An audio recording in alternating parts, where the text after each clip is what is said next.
I drove long haul for about 11 years. Seen plenty of weird stuff on the road. But there's one night at a Flying J outside of Amarillo that I still can't explain, and I've tried. It was late October, maybe 2014. I was hauling frozen goods from Albuquerque up toward Oklahoma City, and I stopped around 2 in the morning to fuel up and grab something to eat. The place was mostly empty, a couple of rigs idling in the back lot, the usual fluorescent buzz of the interior, a teenager half asleep behind the register. I parked at Pump 7 because it was the farthest from the road, quieter. I had this habit of parking away from the noise when I needed to clear my head. The lot back there was lit, but just barely. One of the overhead lights had that slow flicker, like it was deciding whether to give up entirely. I went inside, got a coffee, and one of those shrink-wrap sandwiches I always told myself I'd stop eating. Chatted with the cashier for maybe 2 minutes. Came back out, and there was a woman standing at my pump. She wasn't pumping gas. She didn't have a car anywhere near her. She was just standing at the pump island, facing away from me toward the dark field on the other side of the fence. Still as anything. No jacket, which stood out because it was genuinely cold that night. My first thought was she was waiting for someone. Maybe her ride had gone inside, or she'd stepped out of one of the idling semis to get some air. There were a dozen reasonable explanations, and I ran through all of them in the time it took me to walk back to my truck.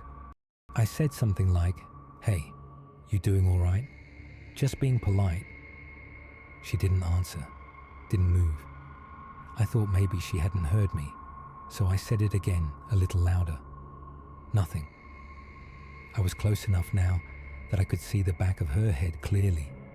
Her hair was wet, like soaking wet, clinging to her neck. It hadn't rained. Not that night. Not that I'd seen in the last 4 hours of driving. I checked the sky out of reflex, clear and dry, cold stars. I didn't like the feeling I was getting, so I stepped around to the other side of the pump island to try to see her face. And she turned before I got there. Not quickly, just this slow, deliberate rotation, like she'd been waiting for me to try that. She was looking at me. She had normal features, a woman maybe in her mid-40s. Nothing grotesque or wrong about her face except for one thing. Her expression was completely flat. Not scared, not angry, not curious, just absent. Like no one was home behind her eyes. She said, real quietly, "Do you know where the 287 goes?" Not like a question, more like she was reading it off something. I told her it goes up through Dalhart, connects to Colorado eventually. She nodded, but slowly, like she was filing the information away somewhere very far inside herself. Then she said, "I've been waiting here a long time." And there was something about the way she said it that made me not want to ask how long.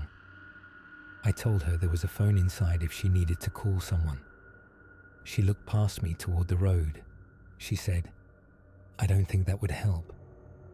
Then she just turned back toward the fence and the dark field and stood there again, same as before, facing away. Done with me. I went back inside, told the cashier there was a woman out at Pump 7 who seemed like she might need help. He came to the window with me and squinted out at the lot. There was no one there, not at Pump 7, not anywhere in the lit area I could see. The cashier said he hadn't seen anyone come in or out in the last 20 minutes except me. He seemed more bored than concerned. I stood there for a while, trying to spot her somewhere in the lot. She was just gone. I walked the perimeter of that pump island. I even went to the fence and shone my phone light into the field. Dry grass and dark for as far as I could see. No footprints in the gravel that I could make sense of. Nothing. I sat in my truck for probably 15 minutes before I could make myself drive. I kept looking at the spot where she'd been standing. The flicker in the overhead light had gotten worse, and the light kept dying and coming back. I've told this story to other drivers over the years. Most of them have a version of something like it. A person who appeared and then didn't. Someone who asked a strange question and was gone before you could process it. Roads do something to your perception, especially late at night. I know that. I believe that. But I keep coming back to her hair. The way it was soaking wet on a cold, dry night. No rain, no reason for it. I've tried to logic my way around that detail for 10 years and I can't. I still stop at that Flying J sometimes.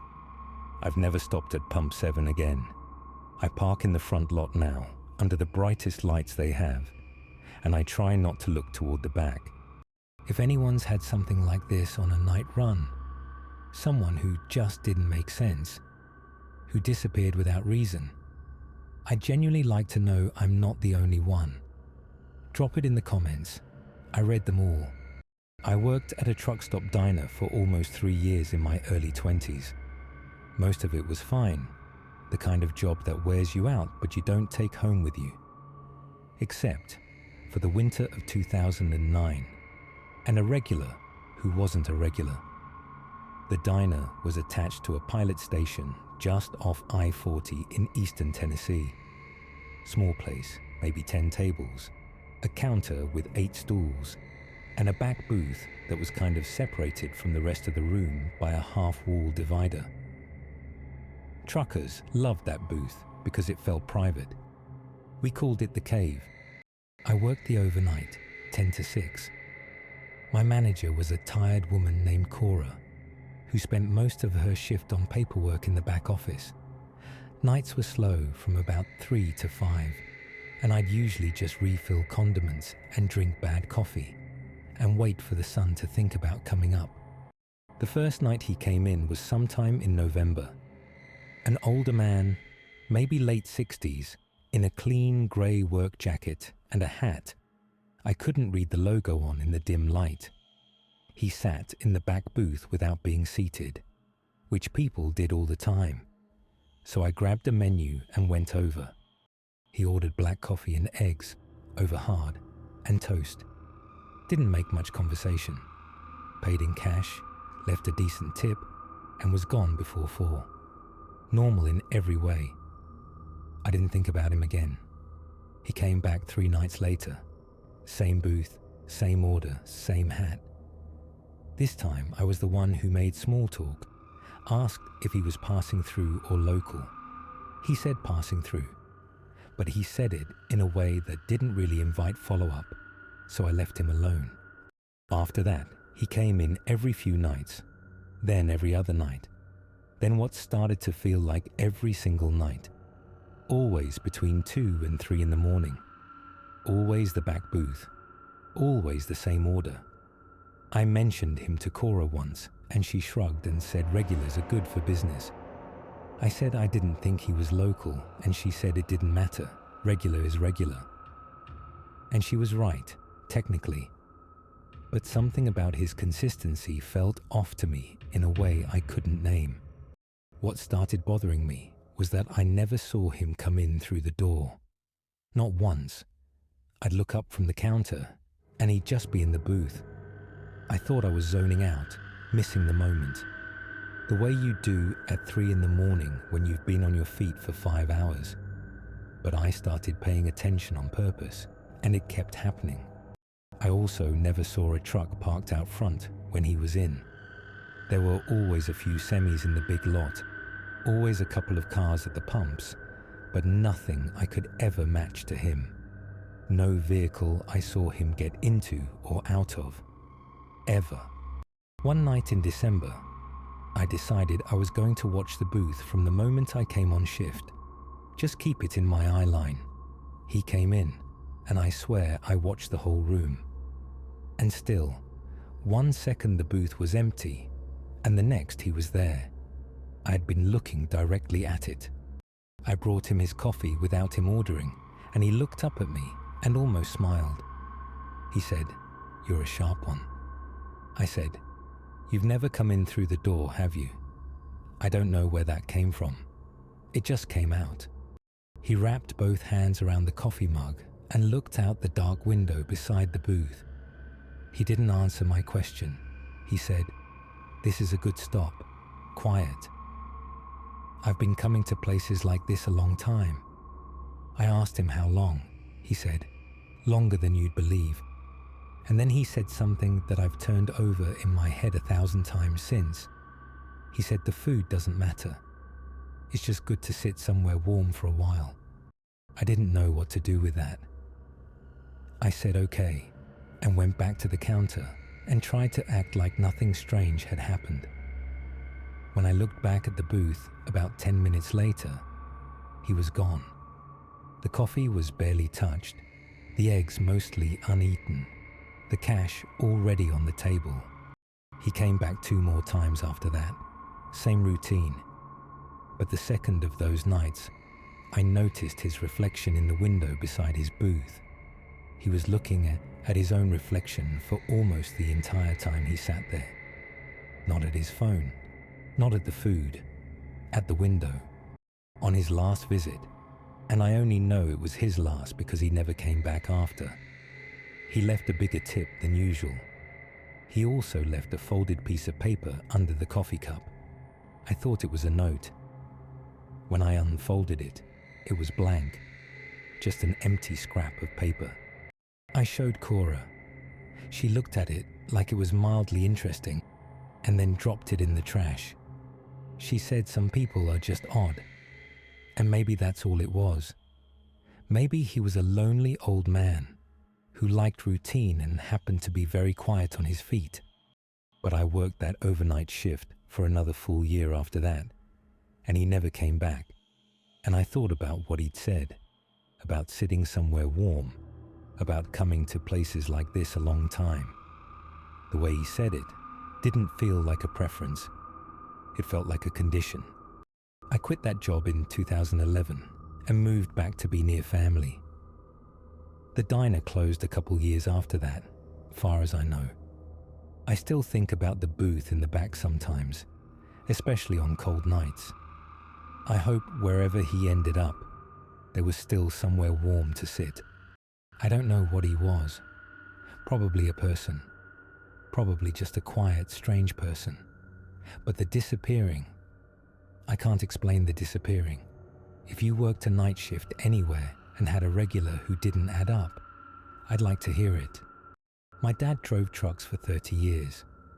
He told me a lot of stories over the years. Road stories, weird weather, close calls.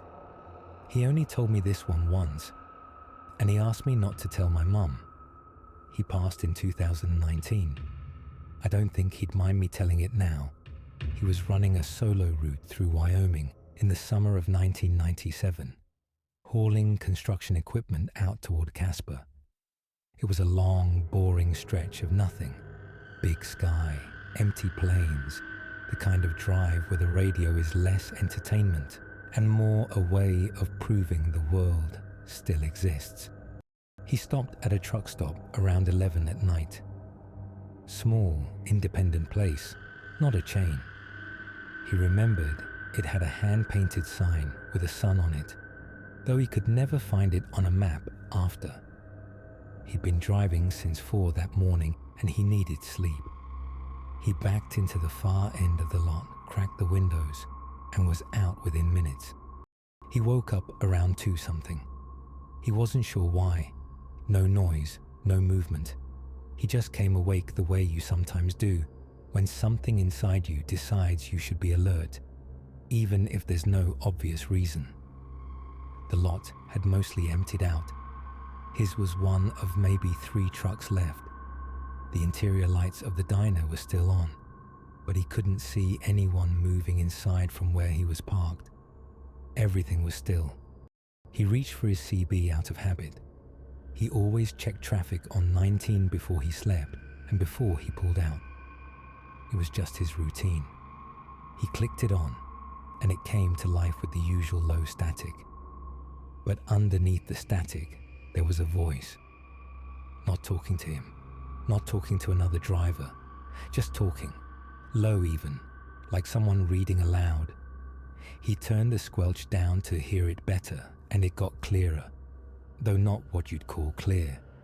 He said it sounded like a man listing names, first names, last names, steady pace, no inflection, just name after name with a short pause between each one. He listened for 2 or 3 minutes, trying to figure out if it was a weather channel bled over somehow, or some kind of automated reading. Then he heard his own name, first and last, the same pace as all the others, right between 2 names he didn't recognize. He sat up straight. He said the hair on his arms went up and didn't come back down. He clicked the transmit button and said something like, "Who is this? What channel are you running?" The listing stopped. There was a long pause, just static. Then it resumed. Back to names. Not his again, just the list. He tried twice more to get a response. Nothing. He switched channels, went up and down the band. Normal CB chatter on a couple of them, just drivers checking road conditions. He went back to 19, and the voice was gone. Just regular static. He couldn't sleep after that. He got out and walked to the diner and had coffee until about 4. He said the man behind the counter was the only other person awake, and they didn't talk much. My dad just needed to be somewhere with another human being in it. Before he left, he asked the counter guy if he'd heard anything weird on the radio or if anyone had complained about a strange signal. The guy looked at him sideways and said, "This stretch of 25 gets ghost signals sometimes. Old AM frequencies bleeding through weird with the terrain." My dad nodded, like that explained it. He looked up ghost signals when he got home. Found some stuff about atmospheric ducting, about AM stations bleeding into CB bands under certain conditions. It was plausible. He wanted it to be plausible. But an AM station listing names at 2 in the morning. What station? Reading what? He searched for broadcasts that fit that description and found nothing. He eventually stopped looking because he said looking made it feel more real. He drove that route 2 more times that year. He always skipped that stop. He'd drive an extra 40 miles to the next train station if he had to. He never explained exactly why to his dispatcher, just said the other stop was better. When he finally told me this, I was in my 20s, and I asked him why he'd never mentioned it before. He said because every time he thought about saying it out loud, the thing that stopped him was his name on the list. That part he couldn't explain away. I asked if he was scared. He said not scared exactly. More like he'd been made aware of something he hadn't asked to know about, and there was no way to unknow it. He said it felt like accidentally reading something private that wasn't meant for him. He kept his CB on 19 for the rest of his career. He said it seemed like the wrong move to avoid it. I asked him if he ever heard it again. He paused a long time before he said, "Once, just once. But that one I'm keeping," he said. And that was the end of the conversation. I don't know what to make of it. My dad was not a man given to drama or fabrication.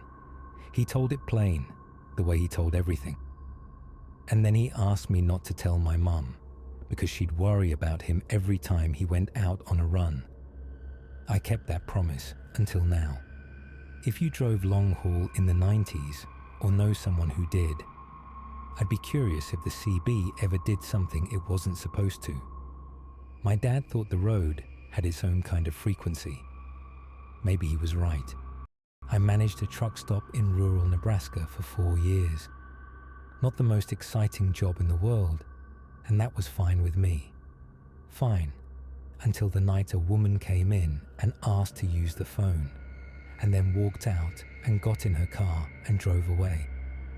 That sounds completely normal. The problem is what happened after. This was 2017. I managed the overnight at a Travel America off a state highway, about 30 miles from anything you'd call a town. We had fuel, a small convenience store, basic showers for truckers, and a 2-person staff most nights. Me and whoever was on the register. My co-worker that night was a college kid named Deshaun, who was working his way through school. Good worker, reliable, not the type to make things up or get rattled easily. I mention that because what I'm about to tell you, he saw too. Around 1 in the morning, a sedan pulled in off the highway. Not a truck, which wasn't unusual. Plenty of regular travelers stopped. A woman got out, late 30s, dark coat, hair back in a ponytail. She came in, said she needed to use the phone. Her cell was dead. I handed her the landline. She called someone, spoke quietly for maybe 2 minutes.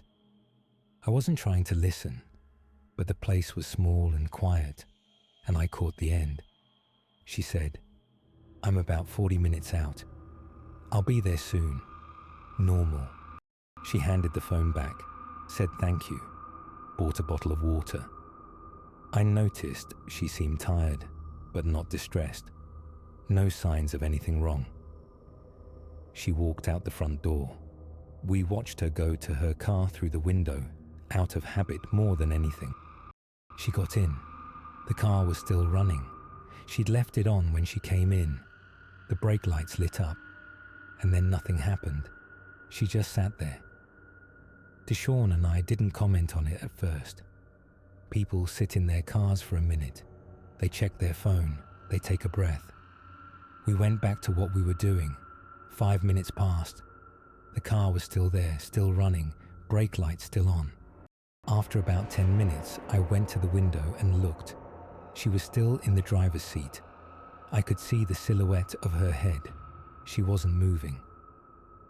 Deshaun came and stood next to me. He said, "She okay?" I went outside. I walked up to the driver's side and knocked on the window, lightly, not trying to startle her. She rolled it down. She looked fine. Perfectly awake, perfectly calm. She said, "Sorry, just taking a minute." I asked if everything was all right. She smiled and said yes, she was just tired, and giving herself a moment before getting back on the road. I told her she was welcome to come back inside and sit if she wanted. She said no. "I'll be heading out shortly." I went back in. 20 minutes later, the car was still there. Deshaun said, maybe she fell asleep. I went back out. I knocked again. She rolled the window down again. Same calm expression. Almost identically calm, which was the part that was starting to feel strange. I asked her again if she was sure she was all right. She said, "I just want to make sure I get there." I said, "Get where?" She looked at me. She said, "I told them 40 minutes. I need to make sure I get there." Same words, the same cadence as what I'd heard on the phone. I didn't know what to say. Something about the way she was sitting there, engine on, foot on the brake, not going anywhere, repeating herself. It felt like something I shouldn't push on. I told her we were here if she needed anything and went inside. At some point between my second check and about 2:30, the car left. We didn't see it go. I was in the back doing an inventory count, and Deshaun was restocking. He said he looked up and it was just gone. No sound of it pulling out that he remembered. We didn't think about it again until 6 days later. A woman came in, older, looked like she'd been crying at some point recently, and asked if she could put up a missing person flyer. She had a stack of them. Photo, name, last seen date. The photo on the flyer was the woman from the car. I know faces, and I know when I'm certain. It was her. Same age, same hair, same everything. Last seen the same night she'd been in our store. Deshaun was right next to me. He went pale. We talked to the woman. It was her sister. We told her yes, she'd been here, she'd made a phone call, she'd sat in her car. The sister said she'd gotten the call. She said her sister had seemed fine, said she was 40 minutes out. She never arrived. Police came and looked at the security footage. You could see her come in, use the phone, walk out, get in the car. You could see me go check on her twice. What you could not see, clearly, was her face inside the car on either of those checks. The camera angle was wrong, just a shadow where her head was. They never found her. Her car turned up about 60 miles south, parked on a dirt road, engine off, nothing missing inside, no sign of struggle. Like she'd parked it deliberately and walked away. I still work nights. I still check on people who sit in their cars too long.